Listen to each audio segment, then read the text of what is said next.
Hi everyone, this is Michaela Benson, the Chief Executive of the Sociological Review Foundation, and I'm delighted to be hosting this special edition of Uncommon Sense. We're recording this live at our Undisciplining 2 conference, which, just for the record, took place in Salford in September 2024. And the questions we're focusing on are: who does sociology really speak to? Who is it for? And who does it serve? These are all, I think, vital questions in a time when we have seemingly more platforms out there than ever before, more means by which to make noise, but at a time also when neither free speech nor academic freedom can be taken for granted, and when the prospects for speaking and actually being truly heard remain grossly unequal, far greater for some than for others. But these are also questions that invite crucial conversations around issues like democracy, representation, empowerment, impact, and our theme for today's episode, voice. I'm joined in Salford by 3 fantastic guests: Claire Alexander, Dan McCulloch, and Belinda Scarlett. And here's a little bit more about them. Claire is Professor of Sociology and Head of the School of Social Sciences at the University of Manchester. She is known for her research on race, ethnicity and inequality, with a portfolio that includes her excellent ethnography, The Asian Gang, which explored the production of British South Asian masculinities against the backdrop of moral panic about Asian gangs. And there's a new version that's just come out. She's also one of the thinkers behind Our Migration Story, an award-winning website that focuses on untold stories in Britain's migration history. It offers a fantastic resource for teachers focusing on migration in their classrooms. And to my mind, it's an exemplar of publicly engaged sociology. In 2019, Our Migration Story received the Guardian's Research Impact Award. Dan McCulloch is Senior Lecturer in Criminology and Social Policy at the Open University. His research explores the interplay between the ways in which people find themselves and their conditions categorised, and how these converge and diverge with their lives, actions and practices. He has explored this through research on homelessness and more recently with deaf prisoners. And on the basis of his work, he's contributed to podcasts, the film The Homeless Problem, offered expert advice in court, and written reports for third sector organisations. And our final guest for today is Belinda Scarlett.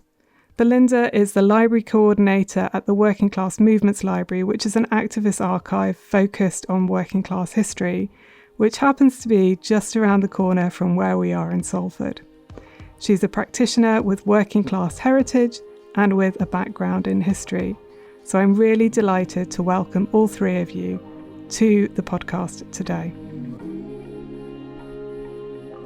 To get us going, and before we get more abstract and into the kind of the sociological meat of the discussion, I wanted to ask you each about your voice in the most literal sense. I've often reflected on my own voice, partly since I've been podcasting, because I think I have quite a particular accent, and I think that quite often results in people socially locating me in particular places, which are probably quite accurate in many ways.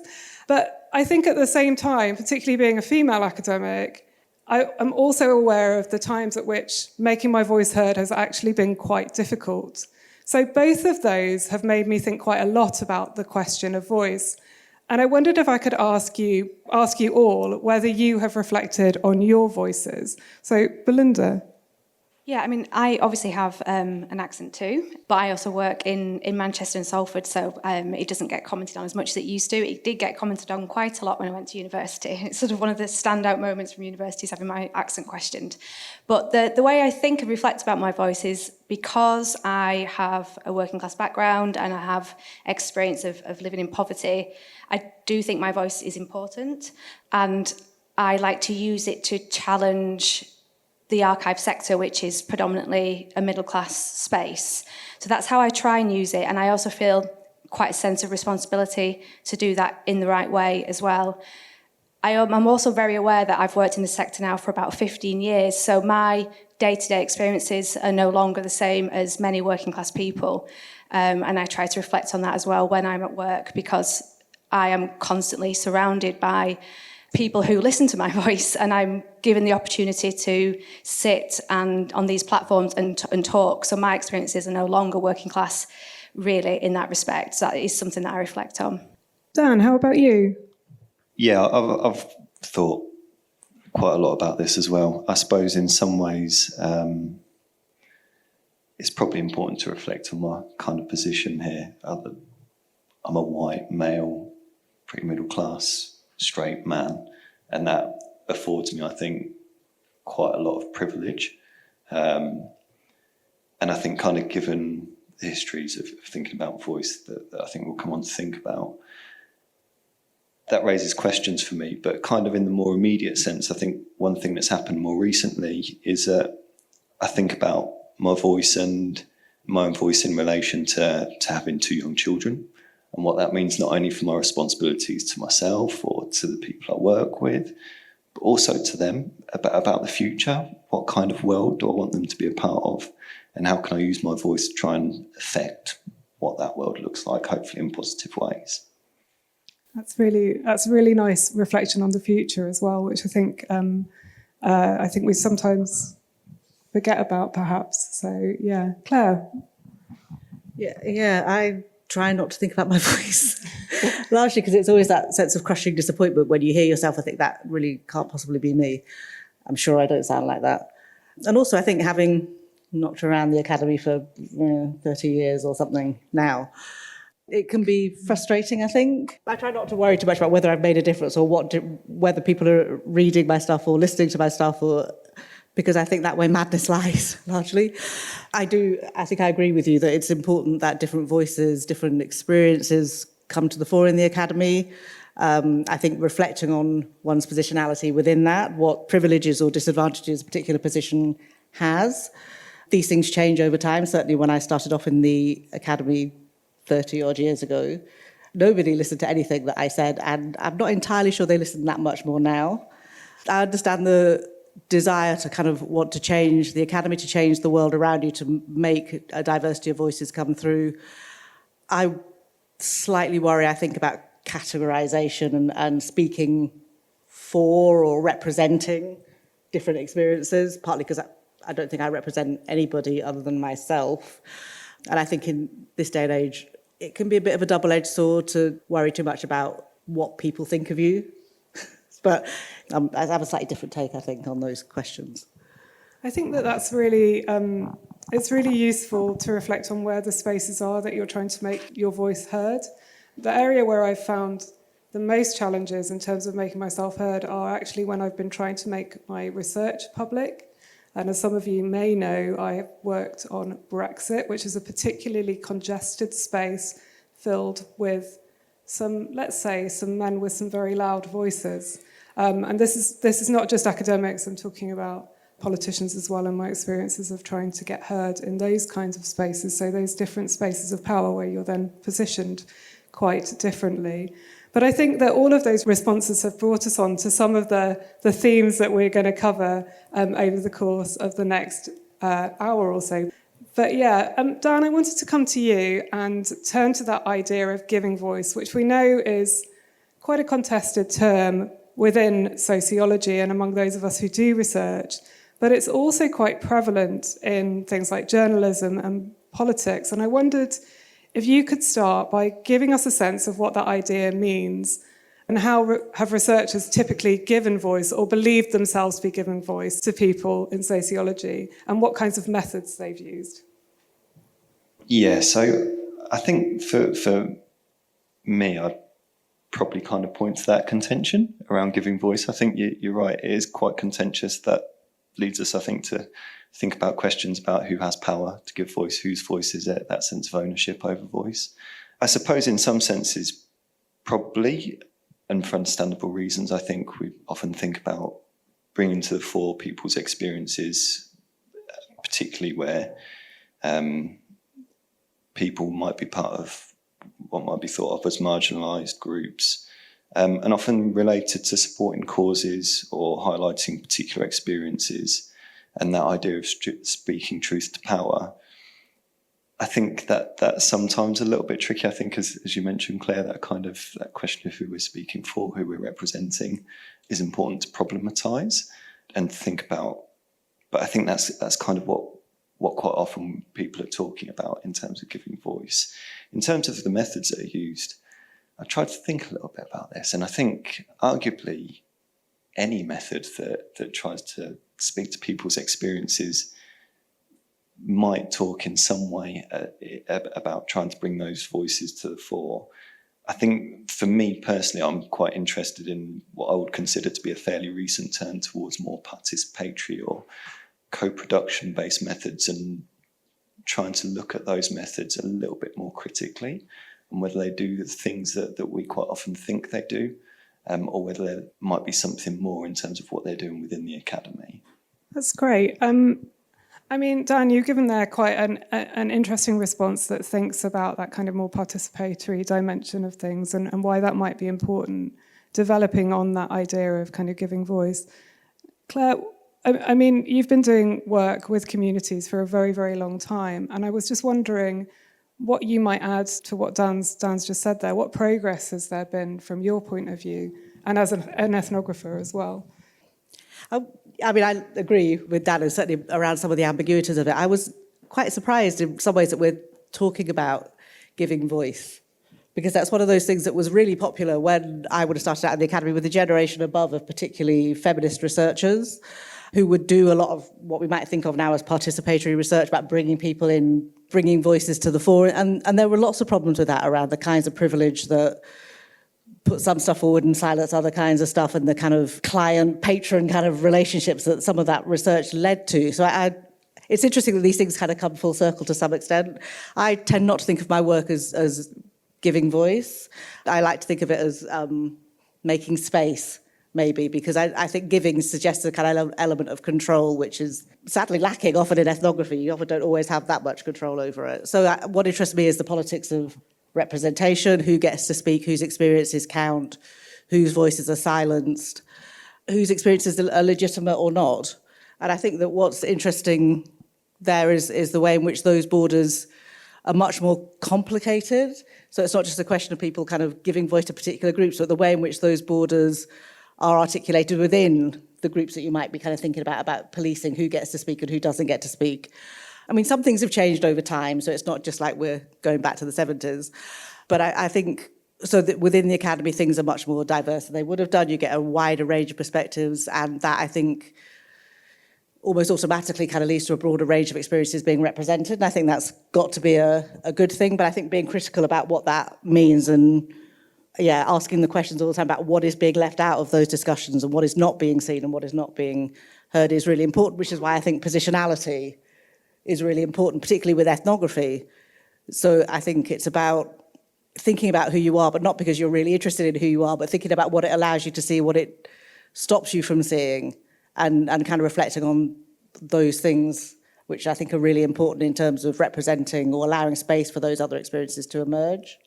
I think that's a really helpful framing that you've put there around making space, as well as that kind of concern around positionality and the importance of that for thinking about whose voices are being heard, whose voices are being amplified, as well as you said, the kind of the politics of representation that is related to that.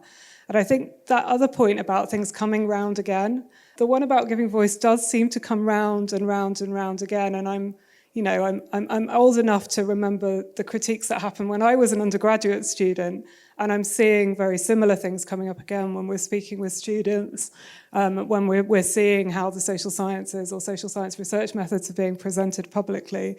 So I think it's really important that we carry on reminding people that those histories are there, where we have already had some of these conversations, but obviously they do need to, that they take on a different momentum at different points in time, depending on what's been happening as well. But Belinda, I wanted to come to you, because one of the things about the Working Class Movement Library is that at your core, your mission is about amplifying working class voices. So how do you approach that issue? Yeah, I mean, I struggled a little bit with this question for that very reason. So the Working Class Movement Library was set up solely to preserve working class voices. So I think when people, from what I understand, when people talk about amplifying voices, it's often amplifying marginalised voices within a middle class space, for example. So that voice is almost sort of forced into it, whereas the Working Class Movement Library was set up to counter that as a place that they were central, they were key. So I tried to think about this question critically from the library's perspective, and I think we don't amplify all working class voices. So the library's got some work to do there in terms of, you know, which working class voices is it amplifying, and we do that predominantly through our collection, which I think I'll come on to a little bit later. So yeah, our work is there solely to do that, but we aren't doing it to the best of our ability. And I think myself as the library manager really needs to think about how we amplify all different working class voices. I wonder if I could come back to you, Claire, here a bit as well, and ask you if you can see any parallels there between the approach that you take to researching race and ethnicity, and particularly in respect to challenging what can be quite homogenising and monolithic representations of particular groups or histories. So drawing on your work on the politics of representation there as well. So I think my interest in ethnography, I think, comes from the fact that my undergraduate background is English literature. So I've always been interested in kind of character, plot. I mean, in some ways quite individualizing things, but I think my initial take when I started doing ethnography was that it would somehow provide a more real input, a real voice. So I grew up through the kind of 80s, the riots, all that kind of thing. And would watch all those kind of very negative images of black young people and think there must be another story which is being told. And when I came to do my research in the late 80s on black youth, I was really incredibly naive and kind of thought, okay, I'm going to go and I'm going to discover the real voice, which will be absolutely diametrically opposed to all those stereotypes that are out there. So I would just, so I had this sense, I think, that everything would be inverted immediately. All the bad things would be offset by the kind of the truth that I would discover. Within like 2 weeks, I was like, okay, that is really much more complicated than that. So my interest then has always been about trying to push back on very clear homogenizing discourses, which are the ones that often come from outside, and to try and show that against those kind of very simplistic ideas, there's always a much more complex, but not entirely good or bad, but just kind of to try and show the humanity and the shifting nature of that, but also to say these things don't exist apart from those structures, that if you are a black young man or an Asian young man or whatever, those stereotypes, those external constructions are things which constrain your experience. You can't just pretend they're not there and live a life which is independent and kind of whole, and you're wrestling all the time with the implications of those constructions for you. So partly for me it's been about trying to unpick what it is that people think they know all the time, and also show within that the moment you try and reach a point where you say, okay, this is what is going on, there's always something else which is already going on. So trying to capture that fluidity. And I think at a particular point that's important. So that's the new ethnicities moment, right, where you start to say these things are more complex. But then the arguments shift as well. And I sometimes think that just showing that everything is complex and fluid and shifting doesn't have quite the same political purchase that it would have had in terms of pushing back against those homogenizing stereotypes. So Stuart Hall always talked about bending the twig. So what is the dominant discourse? Let's push back against that. And the dominant discourse doesn't stay the same either. So I remember an event at LSE where we had some students came in. So they were 15-year-olds, and they'd looked at the art of being black as part of their course. And someone said, oh, that's the woman that... And they were like, no, it can't be, she's too old. And then one boy kind of said to me, well, why did you describe black identities as being an art? Because, you're suggesting that we're doing stuff that nobody else, is doing, and everybody makes up their identities, and everybody's identities are shifting. And I was kind of slightly taken aback. I said, that's completely true, but if you probably went and asked your father what it was like for him when he was coming through, which was when the book was written, you would probably find that it had a different meaning. So I think often those kind of constructions and so on change over time, and trying to kind of get a sense of what it is you're pushing back against is quite difficult, I think, sometimes. I don't think that you'll be the only person in the room who went into doing ethnography with those views. I certainly think that is an experience that I can relate to, and it probably took me longer than 2 weeks as well to realise the naivety of my position on that. So I was wondering, Dan, if you could reflect on your own research to illustrate how you've addressed those kind of methodological and ethical issues raised by the idea of giving voice through research that you reflected on at the outset. Yeah, of course, yeah. I think there are lots of issues that we could talk about here. So I don't think there's probably time to talk about all of them. But I think coming back to something that I think has probably been highlighted already, I think voice is tied up with power in lots of ways. And there are questions about whose voices are elevated or amplified and whose are silenced or suppressed. Why, with what consequences, but also knowing that weight that we give particular voices makes some voices seem more powerful than others. So it's a voice in itself can hold a power, in a sense. Not all voices are treated equally, and I think that's quite important to recognise. I think also coming back to the point that Claire made about voices being fluid, that voice is quite context-specific, and it changes. Quite often, I think within social research, we have this tendency to present findings as though they're statements that in some way have some permanence. But what someone might say or do changes depending on where they are, who they're speaking to. The way that I speak to my children and what I would say would be different from when we're doing this recording. Not only because this would be unintelligible to them in lots of ways, but I think they'd think me even more uncool than they probably already do. But it's relational, I think, voice too. I think there are questions about whether someone has to be listening for voice to matter. And here I think we get those links to social justice, to recognition coming through, and those questions about whose voices are legitimised or silenced. And with that in mind, I suppose one of the things that surprised me in doing some of this work is that not everyone necessarily wants their voice to be amplified in a kind of what might be seen as quite an indiscreet manner. I remember making films with some people in a day centre, a homelessness day centre, where that day centre was at risk of closure. And people were quite keen to talk about why the day centre mattered to them. But I remember talking to one person and we spoke through whether the film would be shown to other people. And for her, I remember very clearly, she said, I'd rather it doesn't, because it might expose some of the things that I would prefer people not to know. Actually, it carried a sense of risk.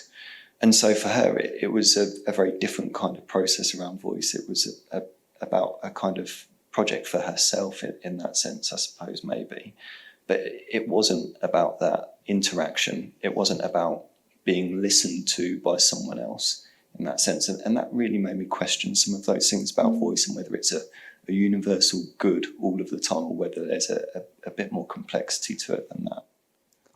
It's a really fascinating reflection on what you then do with the voices that you hear.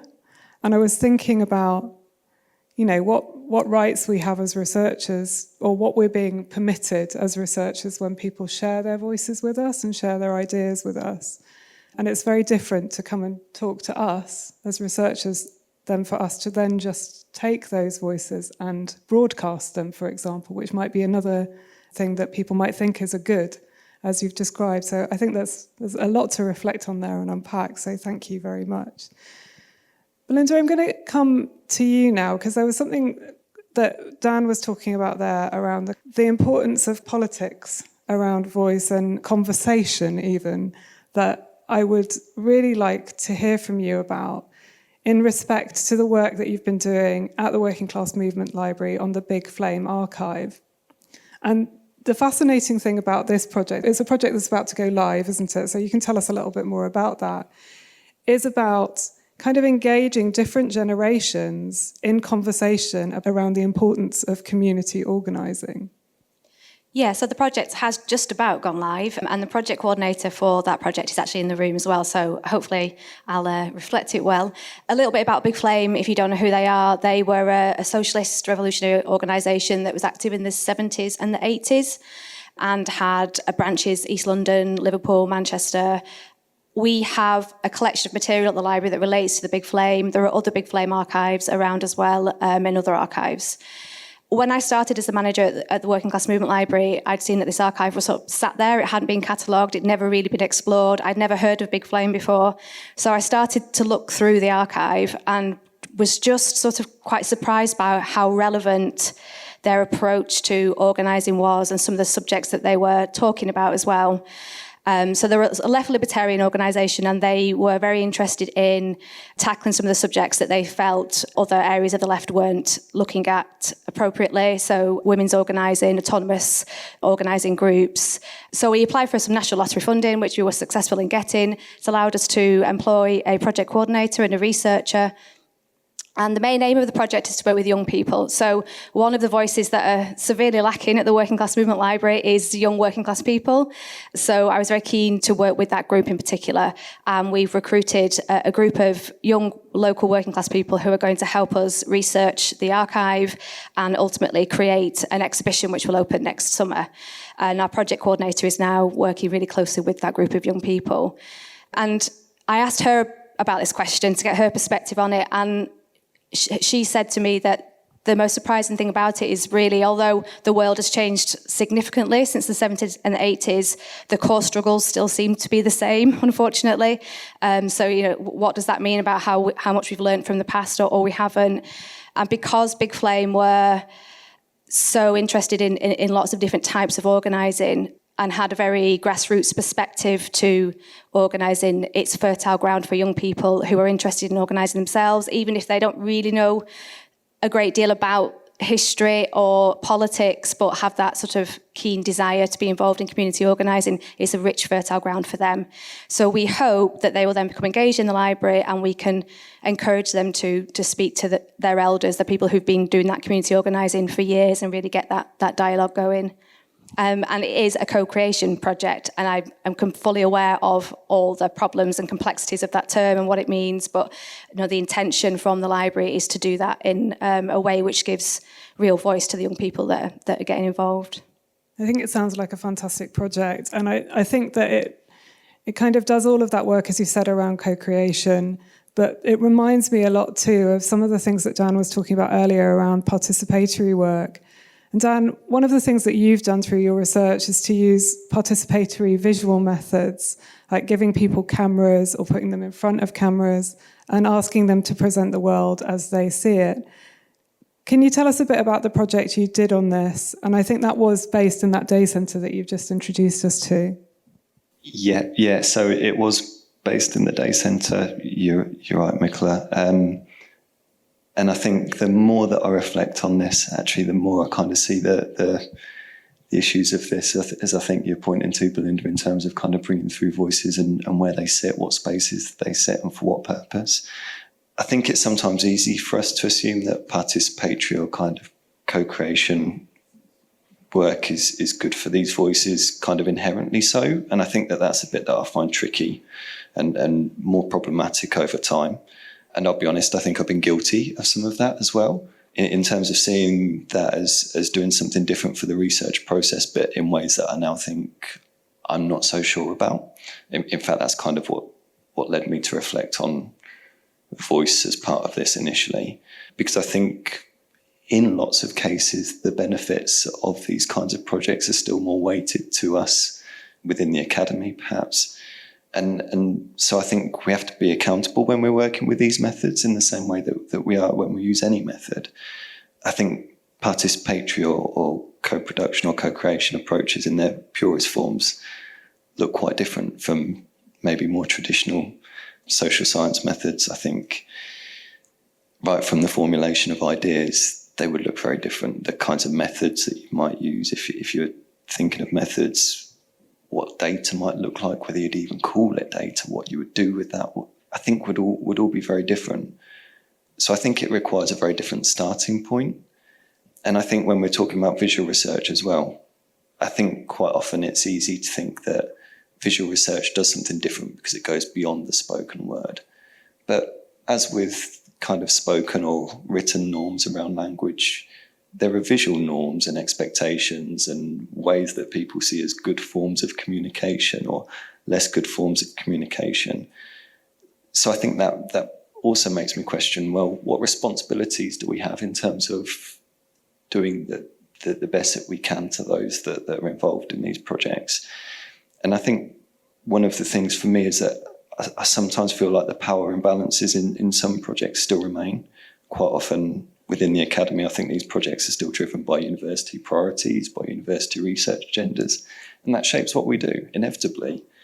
but also who has the power to shape those research agendas, who has the power to kind of shape those projects and what they look like and the parameters, I think are all important questions for us to reflect on. I should say I'm not against these methods. I think it can make me sound very cynical. And I think the medium, the context, the process all matter, potentially in positive ways as well. But I think we have to reflect critically on some of this and not just assume that these are good processes and good ways of doing things in terms of the ways that we go about doing research.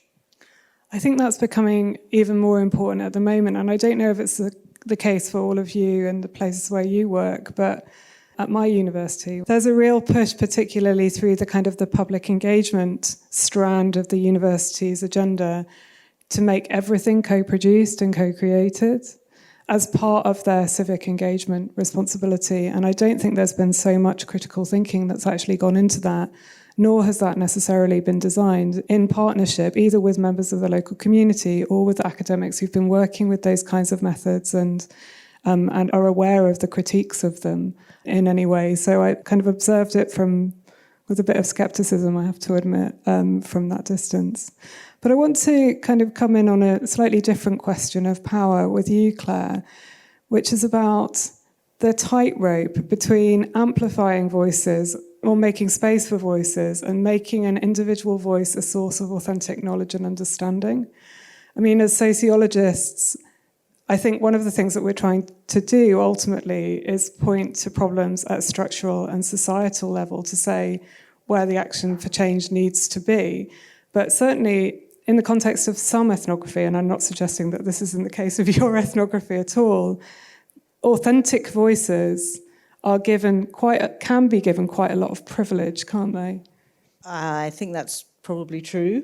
I hope that's not true of my work, because actually there's a whole range of different voices. So I think people are always looking for easy answers, particularly around race and ethnicity, where there has been that move very much to kind of find representatives or people that speak for particular groups of people, and the kind of condensing and simplification of very complex experiences into one dimension of that, whether that's in a person or not. So I think insisting on multiplicity, insisting on the fact that none of this stuff sits even when you've presented it is really important. There's always something else going on. So I think two things. One is that there is a real problem with the kind of authenticity arguments in any kind of research, particularly qualitative research, where the question about who speaks for, who does this kind of work, what claims they have, how that is both enforced by things like research council agendas, but also internally, from within groups and communities or within the academy. So I think that now, for example, if I wanted to do my research on the art of being black, which was done 30 years ago, I almost certainly could not do that work. I almost certainly wouldn't get funded to do that work because of a whole range of quite kind of essentialist ideas about race matching and various other kinds of things that need to be brought into play. So I think that's in some ways a problem. I think it's a real problem, the kind of authenticity thing. And the other thing that really winds me up while I'm on it is the kind of privileging of the assumption of experience to make any kind of claim about anything, not just in the academy, actually more broadly. All those sentences that start with as a mother, as a person of colour, as a working class person, as a whatever, as if that somehow makes whatever you're about to then say realer. And I have a real issue with that, because it is massively kind of simplifying of what anybody's experience is or what people bring to that, and it closes down rather than, I think, opens up discussions. But there's a lot of that platform claiming that goes on in the academy and in research, I think, and particularly in things like ethnography and qualitative research. I mean, my research was on Bangladeshi Muslim boys, working class boys. I'm so not that. I was twice their age. But there are forms of connection that go on, and you think about what those connections are and what those things give you and what those things don't give you access to. Those are the things that are worth thinking about. And I genuinely think there should be no point at which somebody says they should not do certain kinds of research, but it is about thinking about what that brings with it, what it doesn't bring with it. And the other point, which I think is the point you're mainly talking about, power, is what is the point of research? What are we trying to do? And I agree with what you're saying earlier, Dan, but I also think you don't, and Les back is here, and Les, I remember him saying to me a few years ago, but you never know, Claire, you never know who's going to read your stuff. You never know who's going to take what away from the work that you do. Yeah, now you worry that some of these young people, maybe didn't get perhaps what you thought they were going to get, or, but you don't always know what people are going to take away. So I've just published my follow-up to the Asian Gang book, which was kind of 25 years on from the first study. And it's really hard to say what those now no longer quite so young men took away from the first study, but they all pretty much entirely, one or two said no, everyone else said yes. And one of them said to me we had a dinner to kind of give them the books and stuff, and was saying that, I'll be telling the people at work, that the second book about me is being published. There's no sense of a kind of, for him, I think, of a broader context of what the significance of that work is, but it still meant something to him, and I'm not sure that it's for me to say whether that's a good or a bad thing, or a right or a wrong thing, or to try and kind of curate that too much. I do think that we need to make research have a purpose. So I think, if you're going to be doing that kind of work, you would want to be changing the world in some way. It can't just be entirely extractive. But you have limited control over, I think, the way that research is taken up in policy, in question, positions of power, particularly nowadays with social media. I mean, that kind of question about where power lies in research has become incredibly complicated. So to some extent it lies with the people that you're working with, to some extent it lies with you as the researcher and the person that produces the stuff, to some extent it's the research councils, it's your research directors that are wondering what you're doing about impact. But it's also on social media where, that's like the Wild West, right? I mean, who knows where any of that stuff is going to go or how stuff is going to get taken up, which is one reason why it took me a long time to write my follow-up to the Asian Gang book, because I was just really concerned about how things travel and how things get taken up and how things get interpreted or misinterpreted, and the dangers inherent with that. But the question is, should you then not do the research because you don't know what it's going to do? And I also was thinking about Mitch Denia's book, Sidewalk. There's a fabulous appendix at the end of that book where he goes back, takes his research back to his informants and gets them to try and kind of read the book and engage with, and look at their transcripts. And they're like, no, it's fine. We trust you. We don't want to. And this kind of goes on for a number of pages. But I think there's something quite telling in that whole thing about the narcissism of researchers in some ways, about what their expectations are of the people that they do work with and what the people that they're doing the work with think is going on. And they have their own take on what those questions are, I think.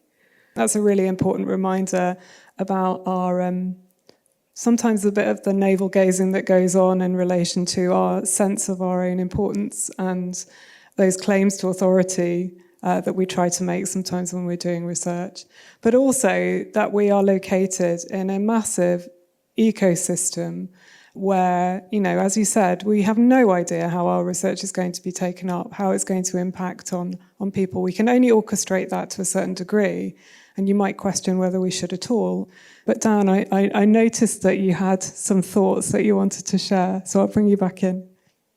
No, I mean, I agree with what you were saying there, Claire. I suppose my bigger concern about it is kind of the pressure that comes down to us from universities to make claims when we set out in research to our participants, kind of in terms of saying things like, this will have this effect or this will change this kind of policy. And sometimes I remember having a back and forth with an ethics panel within my university because they kind of said, well, you need to put in here what the benefits to participants will be. And I was saying, well, I'm not sure I can make a promise about that. I think I can say this is the aim of it. But they were very insistent that I kind of said, this will benefit you in this way and society in this way. And I kind of thought, actually, I'm not sure I can actually do that or deliver on that. That holds me to something that I'm not sure is ever actually possible. And that makes me worry about how honest we're being with people because of those kinds of institutional pressures. And I suppose it's a reflection on that and the kind of pressures that sometimes feel like they come down from above in terms of the kinds of claims that we're making when we set out in terms of this research. I think that's a really useful kind of reflection on where we're located. But Belinda, I wanted to come back to you and to talk about the archival work that you do at the Working Class Movement Library, because there is another side to this as well that we've already started to explore, which is to do with filling gaps where things have become silent. So filling gaps in official history or in documentation and the significance of that precisely for engaging in some of those conversations around power and who has authority. The Working Class Movement Library was set up to do just that, to document and find a space for histories that weren't being saved anywhere else. That was the sort of intention of founders Ruth and Eddie Frau, and I think the reason the Working Class Movement Library has survived as long as it has and why it is such an important resource is because of their approach to collecting. So they were non-sectarian in their collecting when it came to left politics. So even as Communist Party members, they didn't just collect Communist Party material. So we have everything from sort of anarchism to Fabianism, everything in between. We have library collection, which is sort of the official published histories of left politics in this country and everywhere else as well, to be honest. But I think most importantly, the library and the founders saw the importance of collecting that unique ephemera that was produced by the movement, and that's where the real richness lies in the collection. And there seems to have been almost an obsession with the founders towards the end of their lives to sort of try and collect and save that material because it didn't have anywhere else to go. So it wasn't just the official trade union histories, it was the grassroots activism. And they were able to do that because they were embedded in those movements themselves, but also because they built up trust with activist communities in Salford and beyond. And people trusted Ruth and Eddie. If you gave them your stuff, they would understand it, they would respect it, they would save it, and then they would make it accessible to everybody. That was always the point of the library, that it wasn't you didn't have to be a member to access the collection. And I think the library now has to try and continue to deliver that mission, which is not an easy thing to do, but it also has to change as well. So I think one of our big issues is the people that come to the library with their archival material and offer to donate it to the library are obviously a self-selecting group of people who think that their history is really important, and then get quite surprised when we say, actually, we have 5 of those already, so we don't really want them. So we have to do the work to build those links back up with the activist communities in Salford and in Manchester and wider, because I think over maybe the last 15 to 20 years, that has been lost. So since Ruth passed away in 2008, those connections have been lost. And the library has employed professional people like me to do that work. And so that sort of creep of professionalism has meant that it's become sort of less of a activist space and more of a repository for certain types of working class history. So I think that's my job to try and change that round. You've always been really clear when we've been talking about what voices are not there and the partiality of that and the work that you're trying to do to kind of overcome that. I think, Claire, that kind of brings me back around to some of the other work that you've done on the award-winning website, Our Migration Story. And if you haven't checked out that website, you really should. This is a website that focuses on untold stories in Britain's migration history, and it offers fantastic resources for teachers particularly, focusing on this in their classrooms. Listening to Belinda talk and listening to some of the things that you've already said about your work on race and ethnicity, and thinking about whether there's something that we might refer to as willful deafness, where very simply those in power choose not to hear certain narratives and arguments. And your work really stands out to me for trying to actually address that. Yeah, that's very nice of you. I mean, there's a long history of people that have been trying to challenge the history curriculum in the UK for much longer than we have, and we built on that very clearly. I mean, the Our Migration Story website had a longer kind of prehistory, which came out of a project we did on Bengali migration, Bengali Muslim migration, which was oral histories. And we collected that in a site, which is a beautiful site, which was put together by the Runnymede Trust, called Bangla Stories. And it's really exquisitely kind of, I claim no credit for it at all, it's just beautiful.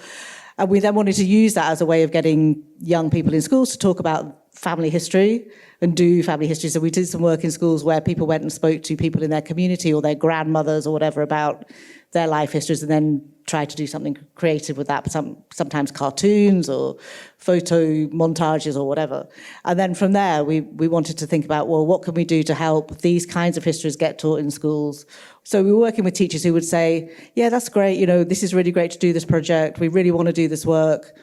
But honestly, I've got so much other stuff to do. I'm going to go back and I'm going to teach Henry VIII because I can download lesson plans from the TES website and it's really easy. So we thought, okay, well, let's give people a resource which allows them to tell these histories, give them ways in which they can engage with increasingly diverse classrooms without actually kind of having a nervous breakdown along the way. So we did that, and it kind of chimed with the same time that the government under Michael Gove was trying to kind of close down the history curriculum. There was this whole big discussion, I'm sure you'll remember, around Our Island Story, which is a very kind of closed down white version of what British history was. And our lab was like, okay, let's take that version of our island story and tell a different story, which is why we called it our migration story, which is to say, yes, you can tell the history of Britain that way. You could also tell it as a story of migration from the very start right the way through kind of 2,000 years. It's always been a history of migration. We deliberately decided not to make it Black and Asian histories. We wanted to set a whole range of migration histories up against each other as a way of making it accessible and also, I mean, deliberately less frightening to people in positions of power, to say, okay, you know, everybody actually has a migration story. All of these stories give us a starting point of things that we, as a 15-year-old or a 12-year-old, can start to think about the things that we share. We were in classrooms and realised that, you know, these classrooms are so diverse. It's not even a question of Black and Asian. You'd get kids from everywhere with all kinds of histories and trying to kind of bring those into one place. So partly it was about speaking truth to power, challenge the dominant narrative, saying, let's do this. You can tell a different version of this story.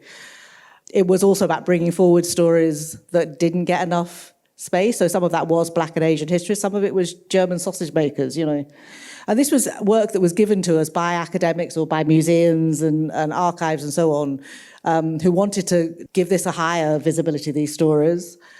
So it was about bringing those different histories together, but also allowing people to think about the things that we share across that. So it was probably a quite naive project in some ways, but it's kind of like, if we start with the idea that most people somewhere in their kind of family history have a migration story to tell, it gives us a point at which we can start thinking about the things we share and then the things that are different between us and how those different stories might be really different. So it had a range of different kinds of audiences in mind, from the kind of stick two fingers up to Michael Gove, down to the kind of like, you know, I remember a young woman in a school we worked at in Greenwich called Maisie who said, but I don't have an identity, I don't have a story. And then when we talked to her a bit, it turned out her grandmother had given birth on a boat over from Ireland, and just to kind of say, well, actually, that's a fascinating story, a story which tells us something which you can own and gave her life, and it was a revelatory moment for her, actually.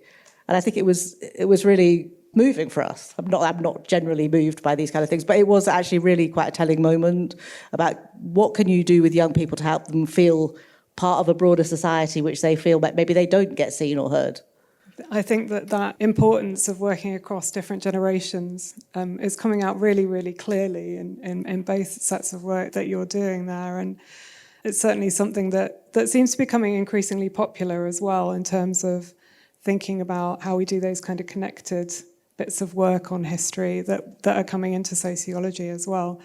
I'm just thinking a little bit back to some of our earlier conversations around authenticity, and I wanted to come back on this point about authentic voices. And it's something that's kind of occurred to me, again, since doing the research on Brexit, in respect to, I suppose, like the more sensational, controversial things that people might say to you in the context of doing research, things that we might find challenging ourselves.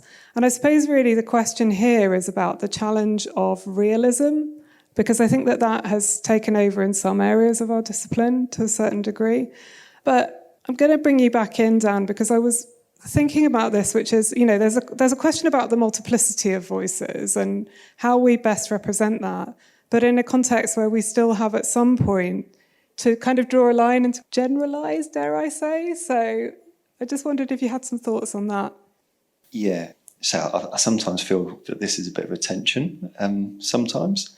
And I suppose one of the things that sometimes I reflect on in relation to this is that we quite often go into pre-existing social situations that already have existing power dynamics, already have existing social dynamics. And we become kind of tied up in those, sometimes in ways that I haven't fully anticipated beforehand and have probably been quite naive about, if I'm being quite honest. I think in my work, I try to be honest about the kind of end goal and the process. Where do I think this is going to kind of end up? What's the plan here? But I think there are inevitably a kind of tensions and trade-offs. I think also it makes me think that if I'm thinking back to some of that kind of participatory visual work, that if there's a kind of audience in mind, or I guess an intended audience at the outset, there are questions about what makes sense to that audience. And actually, if someone is telling a story that they want to have a particular impact, if you like, but you know that the audience might not interpret it in that way. It makes me wonder what kind of responsibilities we have without kind of influencing things unduly or kind of censoring in some ways. And I think that is a tension. I think that is a tension, because in doing so, you could be intervening and changing what someone might think they want or what someone wants to say. So you could be affecting the kind of voice as is expressed. But at the same time, there's a kind of tension with what they want to do with that voice. And I don't think that's always easily resolvable. I think that's a tension that sometimes we have to live with and kind of work through and try and do our best in supporting people, but know that that's probably imperfect. We're getting a great sense of naivety and imperfection in respect to thinking about research today, which I think is really productive, and I think it's really important to acknowledge that. We're all still learning and we're all still going through that process. Now, this is me with my naive question, Belinda, which is but when I think about archives, I have this impression of order and categories, and that somehow the things that you uncover through an archive are neat or perhaps on message. So my naive understanding of this is that research and archives might be less messy than the ethnographic or in-depth qualitative research we do with people, but I'm pretty certain that I am wrong there. So how does that kind of multiplicity of voices, that messiness, come through in your activist archives? Well, you're right that archives are about categories, because we sort of spend all day, every day fighting about them, and we know what lies in what category, what goes in what box. That is something that archivists do all the time, and I'm not a professional archivist, and there's a lot of perspectives from archivists that differ from my actual sector, which is museum sector, in terms of splitting up archives and the way that they're structured in the catalogue that the public see as well, and how impenetrable they are sometimes to researchers with PhDs. So any normal person, it's practically impossible to penetrate some of those categories. And when it comes to the categories, I think it's important to think about who's coming up with those categories. So I think a lot of the problem with the working class movement libraries, it's been catalogued by a small, narrow group of people that represent certain things, and they are not the right person to be putting some of that material in categories. And then it makes it messy because people can't find it. So if you're a researcher that's coming in to look at LGBTQ working class stories, we have that material in the collection. It's just not being catalogued in a way that it's findable. And there's absolutely masses of work to do there. So I think archives are incredibly messy, but that's probably because I don't have the experience if you've got the other types of research, and that's almost why I love archives so much, because you will be in one part of an archive, and before you know it, you're in another, and your research becomes something else really once you start to look at those primary source materials. That's how I think it works, but I haven't done ethnographic research, so I don't know. I'm nothing to compare it to. I think I'm probably just hoping for something that's a bit tidier, but obviously it's just wishful thinking. I think we're kind of getting towards the end of the discussion for today. I don't think that we can leave the room without reflecting a little bit on audience. And I think that the question in my mind is about how might sociologists reach a wider audience, and what happens if we don't reach the audience we intend. So Dan, what do you think? It does remind me, and perhaps this comes back to a point that I think you made earlier, Claire, about the kind of power or lack of power that we might have in terms of when people start listening and why they start listening. It reminds me that some of the work that a colleague and I have done around the experiences of deaf people in prison, that has a long history, and for a long time, there wasn't a huge amount of interest in those experiences from those with the power, perhaps, to change what those experiences were. More recently, there's been interest in that, and that really followed on from the introduction of the British Sign Language Act that put certain kinds of statutory responsibilities on organisations. All of a sudden, perhaps unsurprisingly, but I might be being a bit cynical about this, those organisations are interested in talking to us because their duties are different. So all of a sudden, they want to know more about what they should be doing. We had no real role, I don't think, in affecting that. That came about through legislation. We didn't have the power to decide who listened in that instance, but a change outside of our control has changed who is listening and why they're listening. So I think it probably comes back to who has the power to decide about that. But I think it is okay to be honest with people about the limits of our power and that we might want to change things, but that we can't promise that. And I think that's okay in a sense. I think I'm coming back to that point earlier about university pressures. I think sometimes there can be that university pressure to kind of overpromise. And I'm always a little bit wary about that. So, yeah, I think quite often, in terms of thinking about new audiences, I think quite often it's outside of our control, and there are things that happen that maybe change that. I think you're absolutely right. And I think that in that context, yes, there are pressures from our universities to overpromise perhaps, but also to not necessarily think through what the structures and support systems would be that might help us to reach those audiences that they want us to reach. I'm going to take this slightly sideways, Claire, in my question to you, because in a previous episode of the podcast, I spoke with Gary Young, Cecilia Menjivar, and Chantal Lewis about public sociology. And one of the things that Cecilia highlighted was about the inherent dangers of public sociology, and yet the fact that Latin American colleagues had been doing sociology in public, even under, the threat of death, because they saw that as their public mission. And I recently attended the American Sociological Association conference, and one of the big themes there was about academic freedom in the context of what's happening in Florida, but also elsewhere. So the banning of critical race theory from syllabi, for example. And in that case, I suppose it's like attention that you'd prefer not to have from your government or from local administrators. And they were finding themselves obviously under scrutiny, even from including race in the syllabi of public institutions. But they've also seen over there, and probably more acutely than we have here, quite a lot of issues around academic freedom in the context of speaking about Gaza and the student occupation. So part of the big project there at the ASA was really about how to strategize around this. But I wondered if you could reflect a little bit on the context of your work on topics that have at times been highly politicised, what you think the challenges are to those of us in the UK doing this. I think, thinking about what Dan was saying, I think you can plan to some extent who you want to engage with, who you think your audiences are. You have to think about what it is you're doing the research for, and what it is that even naively one might want to change, and therefore how you might want to lead to certain kinds of change. Recognizing that, A, some of those almost certainly won't go anywhere, but also there will be unintended kind of things that will catch you by surprise. When I did my first book, The Art of Being Black, it got picked up by the national press. So there was a hilarious double-page spread in The Voice saying, is being black an art?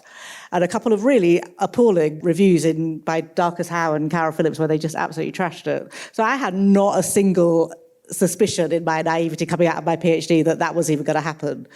That was unusual. Some stuff you can plan for, and I think if you want to plan to do certain kinds of, say, policy change, then you have to think about who you can work with.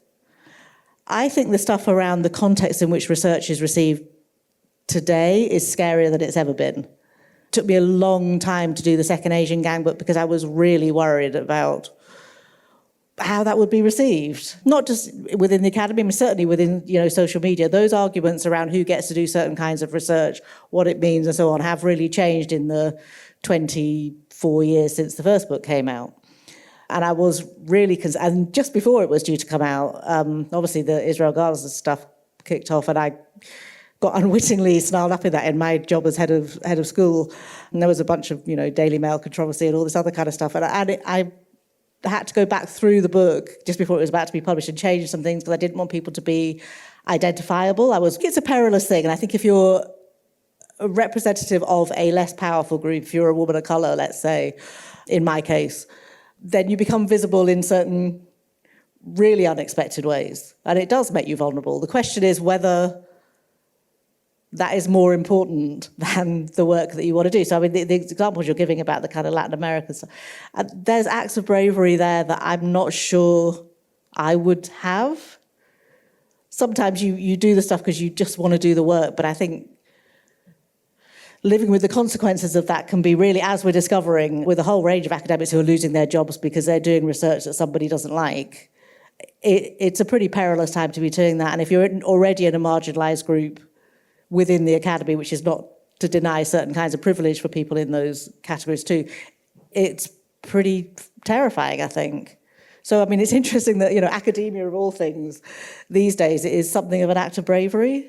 That's incredibly powerful words, Claire. Thank you. And I certainly, we haven't had a chance to touch as much as we might have done on social media and how that's also exacerbated some of these issues. But Belinda, I'm just going to come to you before we close about whether for you at the Working Class Movement Library there are similar challenges in making those histories audible, particularly because they may very well be uncomfortable for those who are in power.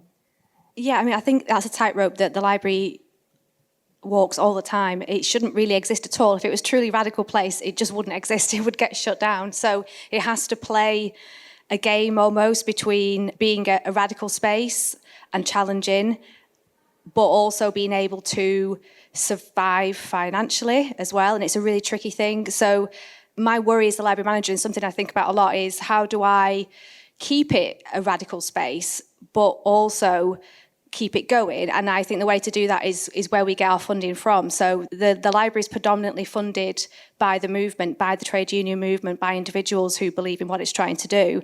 And I think it needs to keep being funded by the movement. Otherwise, it risks becoming another museum that, let's say, says that it celebrates certain types of things, but then can't really fully do that because the people in power keep telling them to stop doing what they're doing or to not do what they really want to do and what the staff there really want to do. So I think that's a very difficult challenge, but I think it's the only way that you're ever going to have an archive or a library or a museum space that is truly radical, is to make sure that it's funded by the movement itself and by the people that really care for it and by its community, so that the organisations have to work with their communities all the time so that they want to fund them. I think that's the only way the library and any library like it can continue to survive. If it was truly radical, though, you would just burn it all down. Well, I think that's a great point to end on. Thank you very much, Belinda, Claire and Dan, for joining us today.